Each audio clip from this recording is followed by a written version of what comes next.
സാമ്പാറില്ലാത്തൊരു സദ്യ, അതും വെറും സാമ്പാറല്ല കേട്ടോ, വറുത്തരച്ച സാമ്പാർ. ആദ്യം നമുക്ക് അതിനുള്ള കഷ്ണങ്ങളെല്ലാം വേവിക്കാൻ വയ്ക്കാം. കഷ്ണങ്ങളിലേക്ക് ചെറിയുള്ളി, ഉപ്പ്, മഞ്ഞൾപ്പൊടി, ആവശ്യത്തിന് വെള്ളം ഒഴിച്ചിട്ട് വേവിക്കാൻ വയ്ക്കാം. ഇനി അതിനായിട്ടുള്ള തേങ്ങ വറുക്കാണ് വേണ്ടത്.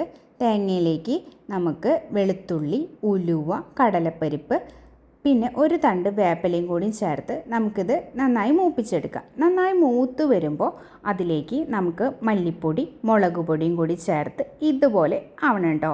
അത് കഴിയുമ്പോൾ നമ്മുടെ കഷ്ണങ്ങളൊക്കെ വെന്ത് വന്നു. ഇതിലേക്ക് നമുക്ക് പുളി പിഴിഞ്ഞത് ചേർക്കാം. അതുപോലെ തന്നെ പരിപ്പ് വേവിച്ച് വെച്ചതും കൂടി ചേർക്കാം കേട്ടോ. ഇനി ഇതിലേക്ക് ചേർക്കേണ്ടത് ആ തേങ്ങ വറുത്തരച്ചതാണ്.